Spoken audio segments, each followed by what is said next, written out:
YouTube.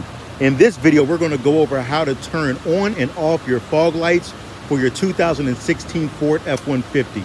As you can see, we already have the headlights on, but the fog lights aren't on yet.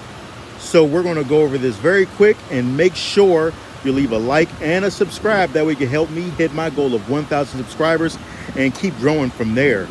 So all we're going to do is hit this upper left button right here. This is your fog light button. And when you hit this, as you can see, the green icon shows up right there.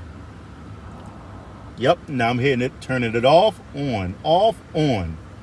And when you go to take a look at it, there you go. It's on. So I hope you guys found that helpful. Help me out by leaving a like and a subscribe once again. I really appreciate you guys, and take it easy, okay?